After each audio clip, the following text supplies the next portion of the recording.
Assalamualaikum warahmatullahi wabarakatuh. Bismillahirrahmanirrahim. Allahumma shalli wa sallim wa barik ala sayyidina Muhammad wa ala ali sayyidina Muhammad, amma ba'du. Lagi-lagi Harry Pras menunjukkan kebodohannya dengan beranalogi, berlogika dengan logikanya sendiri, ya. Di video terbarunya Harry Pras itu menanggapi isi ceramah atau isi kajian dari Mbah Maimun Zubair, yang mana di video itu Mbah Mun itu sedang menjelaskan atau sedang mengkaji sebuah kitab yang tentunya Mbah Mun di situ adalah menjelaskan isi dari kitab, ya. Tidak menjelaskan tentang pendapatnya sendiri, tidak sedang beranalogi dengan analoginya sendiri, ya. Artinya Mbah Mun di sana berbicara berdasarkan isi kitab, ya. Tetapi Harry Pras di sana menanggapi dengan analogi dan logika-logika yang dibuat sendiri, yang tidak berdasar pada logika-logika yang dibangun oleh para ulama, ya. Kita lihat dulu videonya. Wong malaikat sing ning aras kok imani Allah. Ning ngono Allah ya ora ning aras. Kok lamun Allah ning aras ora usah diimani wong jahil.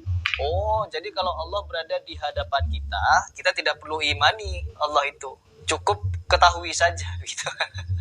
Ini menurut saya pernyataan yang kurang tepat, ya. Mohon maaf, saya bukan merasa lebih pintar dari Pak Kiai, tapi ini adalah analogi saya. Karena setiap manusia bisa salah, bisa luput, bisa khilaf. Saya pun bisa salah. Tetapi di sini saya juga punya analogi. Karena saya juga mempekerjakan otak saya agar berpikir sesuai dengan dalil-dalil yang ada. Setelah saya mempelajari, mengkaji, bertanya kepada asatidz yang pertama, teman-teman. Seperti apa yang disampaikan oleh Kiai Maimun Zubair. Kalau Allah berada di hadapan kita, ya tidak perlu kita imani. Tidak perlu bertasbih. Terus kenapa malaikat yang ada di sisi Allah, malaikat yang memikul arsy-Nya Allah, kenapa mereka masih muqarrabin, mendekat? Kenapa mereka masih bertasbih kepada Allah dan beriman kepada Allah? Sama halnya kepada kita, ya. Kita ini kan jauh dari Nabi. Kita tidak hidup dengan Nabi. Kenapa kita masih mengucapkan asyhadu alla ilaha illallah wa asyhadu anna Muhammadar Rasulullah? Wajar, karena kita tidak pernah berjumpa dengan Nabi Muhammad, beriman kepada Nabi Muhammad. Tetapi kenapa rukun iman ada 6? Beriman kepada Allah, kepada malaikat, kepada kitab, kepada nabi, kepada surga neraka, pada qada dan qadar. Ya, di sini bahwa iman itu bukan hanya sekedar kita mengucapkan ketika kita melihatnya. Bahkan para sahabat hidup dengan Nabi, bersaksi kalau mereka itu mengimani Islam. Asyhadu an la ilaha illallah wa asyhadu anna Muhammadar Rasulullah. Nabi Muhammad ada di hadapan mereka, kenapa mereka masih mengucapkan syahadat di hadapan Nabi? Ya, kan nabinya ada di hadapan mereka. Kenapa perlu diimani? Sudah hidup bersama Nabi tapi masih mengucapkan dengan lisan, terus mengimani dengan hati kalau dia adalah nabi. Kenapa? Kenapa seperti itu? Di situ Mbah Mun menyimpulkan bahwa kesimpulan dari penjelasan kitab itu bahwa Allah itu tidak ada di arsy. Karena para malaikat itu, ya, yang memikul arsy, yang mengelilingi arsy, kemudian di sana itu bertasbih kepada Allah, lalu mengimani Allah. Nah, karena ada kata mengimani di situ, menurut Mbah Mun, ya, itu berarti Allah tidak ada di arsy.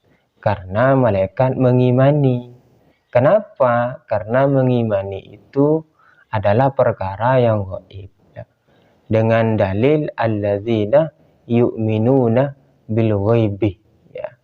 Jadi iman itu ukurannya, tolok ukurnya harus dengan bil ghaibi, sesuatu yang gaib, ya.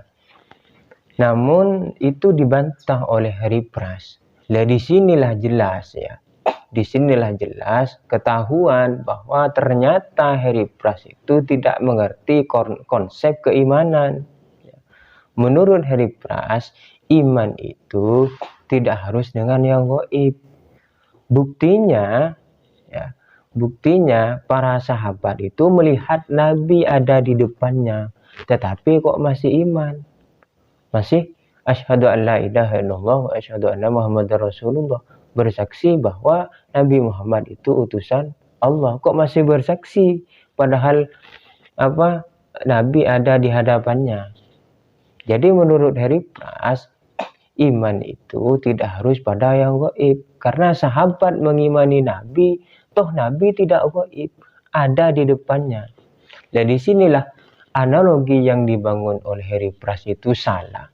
Tidak berdasarkan pada logika-logika yang dibangun oleh ulama dan menurut pribadinya sendiri. Padahal yang namanya iman itu memang harus bil ghaibi. Tidak bisa. Kalau tidak bil ghaibi itu ada di depan kita, di hadapan kita, ya memang gak perlu iman. Seperti yang dijelaskan oleh Mbah Mun.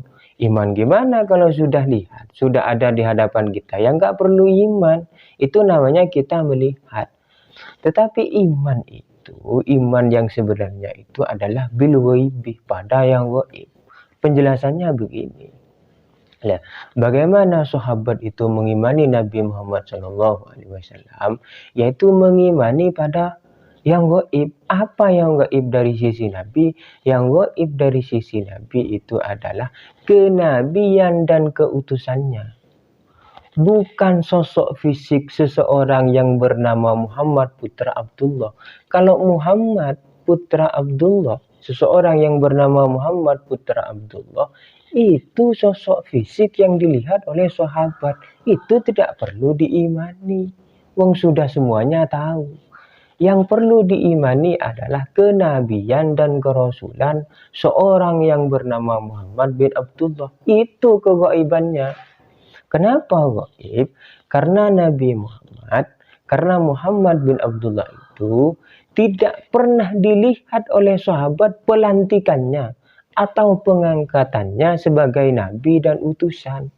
Tahu-tahu ujuk-ujuk Nabi Muhammad mengaku didatangi Jibril, lalu mengaku diangkat menjadi nabi dan rasul. Kan begitu. Lah kegaibannya di situ. Karena para sahabat itu tidak pernah melihat atau menghadiri pelantikan ketika Nabi diangkat menjadi Nabi atau diangkat menjadi Rasul. Dan kegaibannya di situ. Semua konsep-konsep keimanan itu gaib. Misalkan iman kepada Allah. Apakah kita melihat Allah? Tidak. Disitulah kegaibannya. Karena Allah itu gaib, kita tidak bisa melihat, kita iman. Begitu juga malaikat. Malaikat itu kita tidak melihat. Ya, gaib. Kemudian kita iman. Ya. Kitab Al-Quran juga begitu. Bukan Al-Quran sekarang yang kita lihat bentuk fisiknya itu. Bukan. Itu hanya kertas yang di dalamnya bertuliskan Arab. Al-Quran itu adalah kalamullah yang diturunkan kepada Rasulullah melalui malaikat Jibril. Kegaibannya di situ. Kita tidak melihat Allah memfirmankan Al-Quran. Kita tidak melihat malaikat membawa firman Allah. Kita tidak melihat ketika diturunkan kepada Rasulullah. Kita tidak melihat itu. Di situ kegaiban Al-Quran. Para sahabat pun begitu dulu. Tidak melihat Allah berfirman, tidak melihat ketika Allah membawa ketika malaikat membawanya dari Allah diberikan kepada Nabi Muhammad, juga tidak melihat. Kegaibannya di situ. Begitu juga beriman kepada Nabi. Kalau kita zaman sekarang kepada Nabi kita tidak melihat. Dulu juga para sahabat tidak tahu proses pengangkatan Nabi dan proses pengangkatan Rasul. Tahu-tahu Rasul mengaku Nabi. Dan keimanannya di situ. Atau kita mengimani pada hari kiamat. Itu gaib. Ya, gaib. Atau qadha dan qadar. Itu juga gaib. Kita tidak tahu prosesnya. Tidak tahu qadha dan qadar yang akan terjadi pada kita di masa depan. Nah itu gaib. Jadi konsepnya keimanan itu gaib. Kalau melihat, ya, itu bukan iman, bos. Ya, misalkan di depan kita melihat ini batu. Ya sudah, itu namanya kita melihat. Bahasa Arabnya itu ro'a atau nazar. Ya. Kalau gaib itu konsepnya kita pakai lafaz amanah, iman. Misalkan batu ada di depan kita melihat, itu bukan iman. Kalau kita meyakini batu ini datang dari surga, kita meyakini itu namanya iman. Tahu ya bedanya ya. Misalkan Hajar Aswad. Hajar Aswad itu kan batu. Batu kita melihat itu bukan iman. Kita yang melihat saja. Nah, kalau batu itu ternyata dari surga, ada penjelasan batu itu dari surga, ya, itu baru kita iman. Kenapa? Karena batu ini dari surga, ini gaib. Kita tidak tahu proses datangnya bagaimana. Tahu-tahu ada nabi yang mengatakan bahwa ini dari surga. Dan kita mengimani itu. Mengimani kedatangannya dari surga. Karena itu kegaibannya. Mengerti ya? Jadi iman itu gaib. Kalau tidak gaib kita melihat di depan kita, ya nggak perlu iman. Begitu kata Mbah Mun. Tapi kata Heri Pras dengan logikanya yang amburadul, oh sahabat melihat Nabi kok sahabat iman. Lah itu bukan iman kalau melihat. Sisi mengimani nabinya itu adalah sisi dari aspek kenabian dan kerasulan Nabi. Nah, karena itu sisi gaibnya. Kalau sosok fisik Muhammad bin Abdullah itu semuanya melihat, bukan hanya sahabat ya. Abu Jahal dan Abu Lahab itu juga melihat.